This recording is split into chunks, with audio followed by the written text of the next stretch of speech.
Hello बच्चों, नमस्कार। मैं रवि चौहान आपका स्वागत करता हूं। आज हम लोग इस इंटीग्रेशन की सीरीज़ को आगे बढ़ाते हैं और आज की शाम हम लोग बात करेंगे इंटीग्रेशन में प्रीवियस ईयर आए हुए कुछ इंपॉर्टेंट क्वेश्चंस के। तो ये सीरीज़ कंटिन्यू ऐसी चलती रहेगी।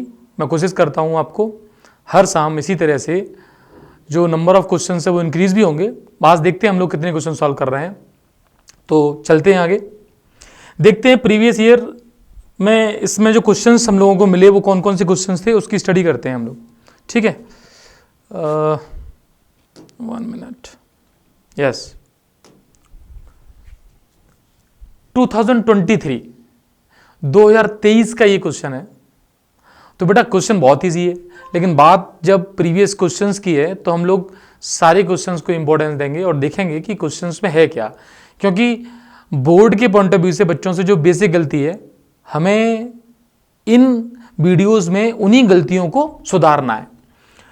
सिंपल क्वेश्चन है, e⁵ log x, इसको इंटीग्रेट करना है। चलिए भाई, e⁵ log x को इंटीग्रेट करके देखते हैं। अच्छा, इंटीग्रेशन में जितनी भी पॉसिबिलिटीज है वो आपको समझ में आनी चाहिए। ठीक, इसके लिए log का एक जो बेसिक फॉर्मूला है वो मैं यहां पर आपको बता देता हूं। देखिए, जब log किसी नंबर की पावर पे मींस a2 पावर, और यहां log फंक्शन है, और हमें ये याद रखना है कि इसका जो बेस है वो ये सेम नंबर है जो नंबर हमें यहां बेस पर गिवन है। मींस a2 पावर log, और log का जो बेस है वो वही नंबर है, a है। ठीक है, और सपोज यहां फंक्शन कुछ भी लिखा हुआ fx, तो ये फॉर्मूला fx के इज इक्वल टू हो जाता है। ये हम लोगों को याद रखना है। ये इंपॉर्टेंट बात भाई, अंडरलाइन डार्क जो भी करनी है वो आप कर लो। आपको ये वाला फॉर्मूला फिट करना है। ठीक है, अब इसका यूज देखते हैं यहां पर। e⁵ log x। अच्छा, एक प्रॉपर्टी और आ गई log x की, प्रॉपर्टी नंबर 2। वो क्या है? जैसे मैं आपसे कहूं कि भाई m log n, तो इसकी वैल्यू क्या हो जाएगी? log n whole power m। तो ये दो बातें समझ में आ गई। मींस बच्चों को यदि log की ये बेसिक दो प्रॉपर्टीज पता हो, ये दोनों, ठीक है, तो ये क्वेश्चन सॉल्व हो जाएगा। और बात सुनो, ऐसे बहुत सारे क्वेश्चंस आए हुए हैं। अब इसको हम दिमाग में फिट करते हैं। तो सबसे पहले क्या किया कि इंटीग्रेशन ऑफ e⁵ जो 5 log x है उसको मैं इस फॉर्मूले से मुझे रिवर्स अप्लाई करना है। मींस मैं लिखूंगा इसको log x⁵, और log का बेस क्या होगा यहां पे? e। अच्छा, इस फॉर्मूले को देखो तो ये किसके इक्वल हो गया भाई? ये इक्वल हो गया x⁵। और जैसे हम लोगों को पता है एंटी डेरिवेटिव में हम लोगों ने इस बेसिक फॉर्मूले की स्टडी कर रखी है, तो ये फॉर्मूला हमें मिल गया। By the formula it is x⁵ 5 + 1 upon 5 + 1 is equal to x⁵ 6/6 plus c। This is our answer. तो अपना आंसर क्या आ गया? x⁵ 6/6। ये आंसर हम अंडरलाइन करके दिमाग में फिट कर लेंगे। तो जो बेसिक कॉन्सेप्ट्स थे वो इसके समझ में आ गए। इस क्वेश्चन को अपने दिमाग में रखना है और देखना है। आज के बाद कभी भी यदि ये क्वेश्चन आए तो ये दो फॉर्मूले जो मैंने यहाँ मेंशन किए हैं, आप इसको नोट डाउन कर सकते हैं और देख सकते हैं। 2023 सीबीएसई का क्वेश्चन है। नेक्स्ट क्वेश्चन की बात करते हैं। नेक्स्ट क्वेश्चन भी 23 का ही है। जैसे मैंने डिसाइड किया है कि लेटेस्ट ईयर में आई हुई सारी क्वेश्चंस कवर करने हैं, हम लोग पर डे कोशिश ये करेंगे कि लेटेस्ट ईयर के जितने भी मैक्सिमम पॉसिबिलिटी हो जाए उतने क्वेश्चंस हम लोग यहां पर देखेंगे। तो देखिए, sec x upon sec x minus 10x। बच्चों मेरी बात याद रखना, एक इंटीग्रेशन में जब तक मैंने एंटी डेरिवेटिव वाले फॉर्मूले ही आपको पढ़ाए हैं अभी, है ना, और उन फॉर्मूलों में हमें याद करने के लिए क्या दिमाग में फिट करना है? जितने फॉर्मूले डेरिवेटिव में थे उसके एंटी डेरिवेटिव में फॉर्मूले आ गए। अब सोच के देखो, क्या ये फॉर्मूला था क्या? sec x upon sec x minus 10x formula तो नहीं है। तो बेटा 11th क्लास में ट्रिग्नोमेट्री हमने पढ़ी ही क्यों? अब 11th में बच्चा सीरियस नहीं होता है, लेकिन उसको ये पता चल जाए ना कि भाई साहब ये ट्रिग्नोमेट्री हमारे पूरे इंटीग्रेशन और डिफरेंशिएशन को खराब कर देगी, तो वो बच्चा वहाँ सीरियसली ट्रिग्नोमेट्री की स्टडी करेगा। जो भी बच्चे 11th वाले यदि देख रहे हो इसको बाई चांस, वैसे ऐसा पॉसिबल नहीं है सपोज, तो मेरी बात एक बात सुन लें कि आपको 11th में ट्रिग्नोमेट्री को बहुत अच्छा करना है। अब देखिए इसमें तो 10th की ट्रिग्नोमेट्री वर्क कर रही है, तो मुझे क्या करना है, इसको सिंप्लीफाई करना है, और सिंप्लीफाई करके उस फॉर्मेट में पहुंच जाएगा जहां मैं बेसिक फॉर्मूले अप्लाई कर पाऊंगा इसमें। देखिए याद करो 10th क्लास, अब 10th क्लास में 1 plus tan square x is equal to क्या था, sec स्क्वायर एक्स। ये छोटा सा नन्ना सा फॉर्मूला जो 1 प्लस tan स्क्वायर एक्स का है वो देख लिए, ठीक है। तो यहां से एक बात बताओ मुझे, sec square x minus tan square x क्या आ जाएगा भाई, ये आ जाएगा 1।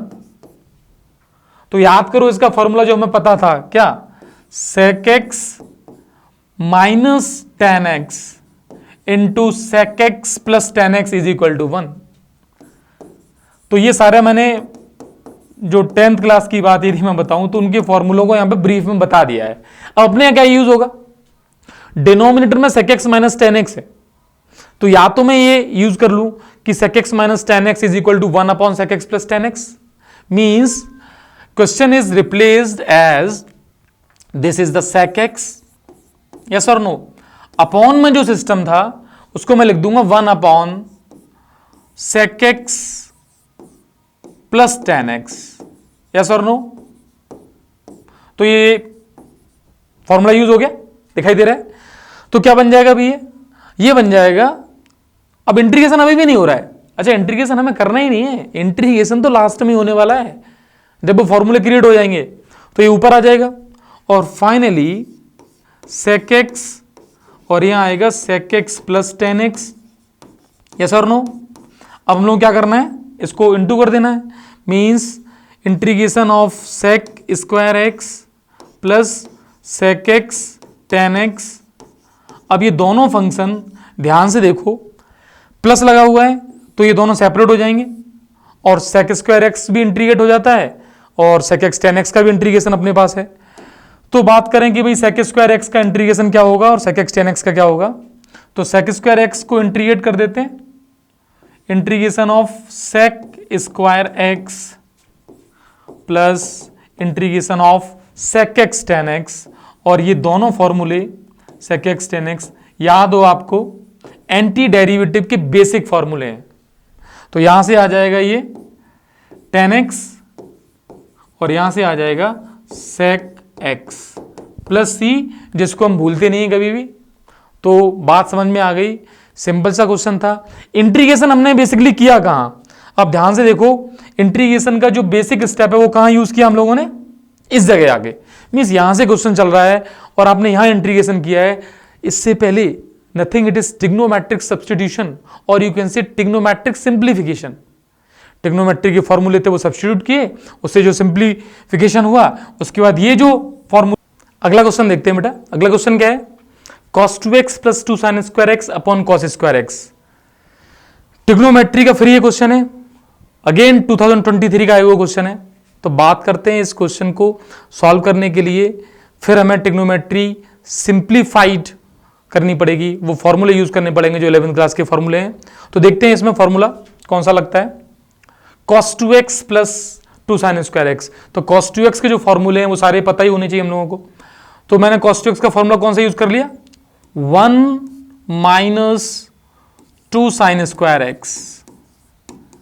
ये मैं लिस्ट कर देता हूं, याद रखना, cos 2x का formula number 1 is equal to cos square x minus sine square x. ये जो बेसिक फॉर्मूला है, इससे पहला फॉर्मूला आ गया 2 cos square x minus 1, second formula 1 minus 2 sine square x, and third formula means first second third, और ये बात करते हैं fourth formula 1 minus ten square x upon 1 plus ten square x. ये चार फॉर्मूले, ठीक है। तो हम लोग यहां पे अपने इस फॉर्मूले को यूज कर रहे हैं 1 माइनस 2 साइन स्क्वायर एक्स। तो इस फॉर्मूले को यूज किया तो क्या आया फॉर्मूले को यूज करके प्लस 2 साइन स्क्वायर एक्स यहां पे लिखा हुआ है whole upon cos square x. Yes और नो? तो जब इसको सिंप्लीफाई किया, ये साइन लगा दिया है, अभी इंटीग्रेट करने की तो बात ही नहीं है।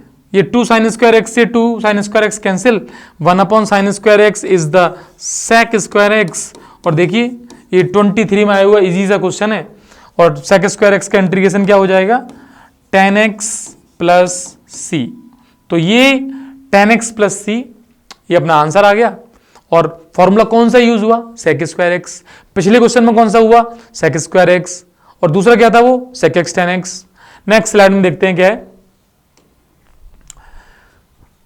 सीबीएसई एडिशनल प्रैक्टिस क्वेश्चन 2022 का जो एडिशनल प्रैक्टिस क्वेश्चन है वो है। अच्छा, सीबीएसई कुछ तो फॉर्मेट में चेंज करती है। अब एडिशनल प्रैक्टिस क्वेश्चंस यहां देखते हैं हम लोग क्या है। और ये तुम देख लो बेटा, सब लोग देखो कि इंटीग्रेशन की जो बेसिक प्रॉपर्टी थी एंटी डेरिवेटिव, उसी पे ये फॉर्मूला आया है। एंटी डेरिवेटिव में क्या करते थे हम कि भाई सपोज डिफरेंशिएशन है उसका ये, तो इंटीग्रेशन रिवर्स हो जाता है। तो यहां देखो इस फंक्शन को इंटीग्रेशन फॉर्म में दे दिया और एफ वाई पूछ लिया, तो हम इसको क्या करेंगे डिफरेंशिएट कर देंगे।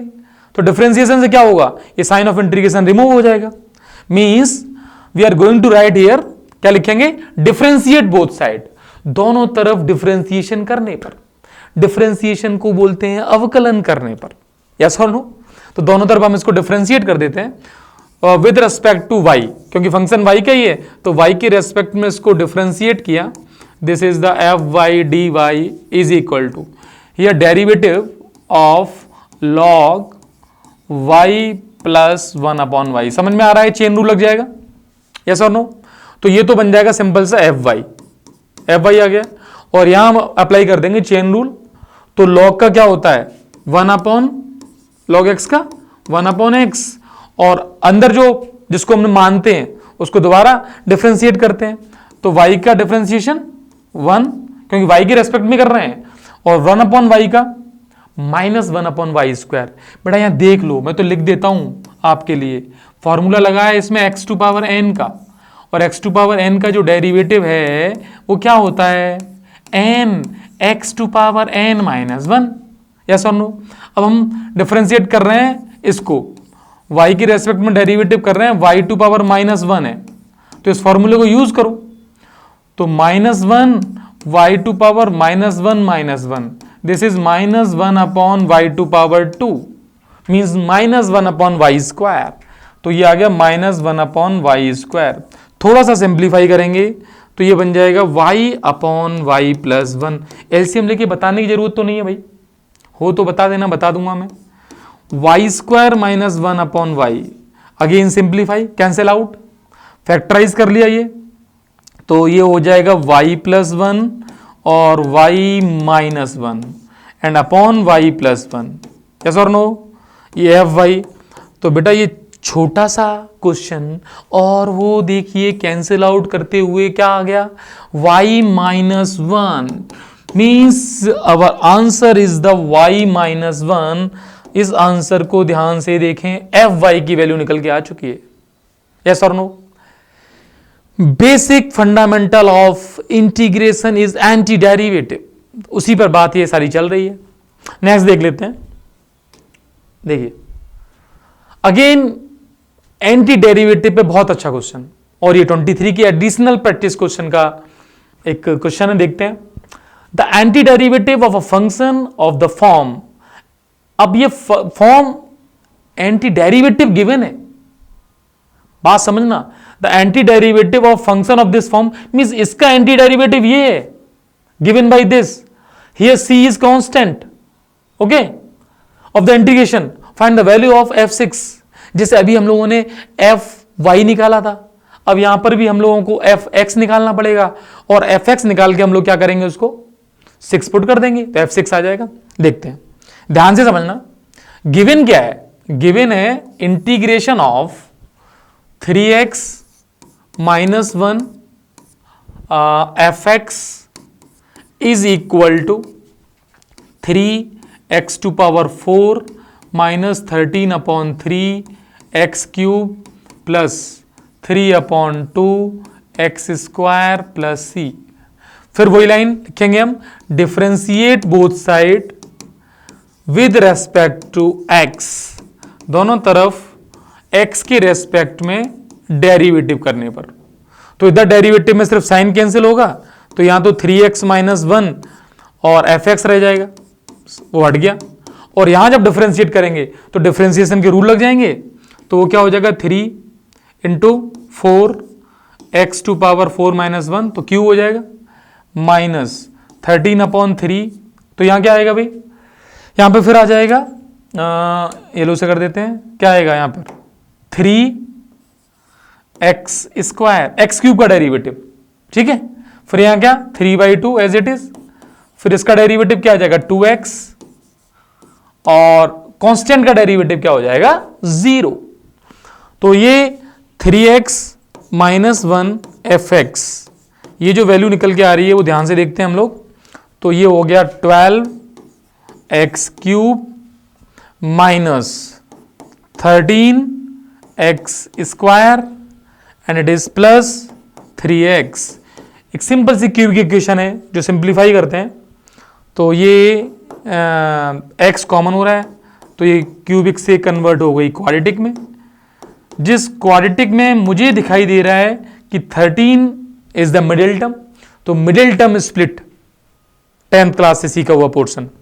तो 12 × 3 36 और 9 4 जा 36 अप्लाई कर देंगे यहां पर, तो ये x टाइम्स, तो 12x² minus 9x minus 4x plus 3, ठीक है। यहां पर क्या कॉमन मिल जाएगा 3x, तो 3x कॉमन ले लिया, तो ये बचेगा 4x माइनस 3। ये x तो बाहर है, इसको बाहर रहने देते हैं भाई, ये वाली x तो बाहर है। और यहां पर जो कॉमन होगा वो माइनस का 1, 4x माइनस 3। तो आप ध्यान से देखो 4x माइनस 3 ये कॉमन हो जाएगा, तो मैं यहां लिख देता हूं 3x minus 1 fx is equal to, तो क्या आएगा यहां पे 3x माइनस 1 आएगा, 4x माइनस 3 आएगा और x आएगा। तो x फिर 3x माइनस 1, 3x माइनस 1 और into 4x minus 3, 4x minus 3। बेटा x यहां पर इज नॉट इक्वल टू 1/3 क्यों दिया था, क्योंकि ये डिनोमिनेटर में आएगा यहां पर, और मैथमेटिक्स में रूल है कि डिनोमिनेटर में 0 नहीं हो सकता। तो वो भी बात समझ में आ रही होगी ये क्यों दिया हुआ है। तो यहां से fx फाइंड करेंगे तो ये कैंसिल आउट हो गया, ओके। और जब 0 नहीं है तभी कैंसिल आउट हो भी रहा है, यू नो वेरी वेल। तो ये x 4x minus 3। Now this is the fx। Now put the value of x equal to 6, then what is the value of f6? It is 6 times 4 × 6 minus 3, simplify किया 6, ये 24 minus 3, तो ये 6 × 21 और multiply करना आना चाहिए, ये 6 बन जाओ 12, 126। 126 is your answer of this question, means the value of f6 is 126। आराम से इसको नोट डाउन करो, समझ लो। बात फिर वही है मेरे द्वारा, तो आप इंटीग्रेशन के बेसिक कॉन्सेप्ट पर रहोगे तो आपको ये 23, 24, 25, 26 कोई भी ईयर हो, क्वेश्चंस वही आने वाले हैं जो वास्तव में इंटीग्रेशन के बेसिक रूल पर बनते हैं। तो बच्चों सिर्फ एक बात याद रखनी है कि बेसिक कॉन्सेप्ट से हम लोगों को हटना नहीं है। जब हम बेसिक कॉन्सेप्ट पर रिजिड रहेंगे ना, तो ऐसे क्वेश्चंस तो चुटकियों में सॉल्व होंगे। बस हमें क्या नहीं भूलना है कि इंटीग्रेशन के बेसिक फॉर्मूले नहीं भूलने हैं जो एंटी डेरिवेटिव से आए थे। यस और नो? तो इसी बात के साथ आज की बात मैं अपनी समाप्त करता हूं। आप इन सारे क्वेश्चंस को ध्यान से देखें, समझें, बोर्ड में आपके बहुत काम आएंगे। और बेटा मेरा बस एक ही एम है कि प्रीवियस ईयर के जितने भी क्वेश्चंस हैं वो मैं आपको इसी तरीके से देता रहूं। ठीक है बेटा, थैंक यू।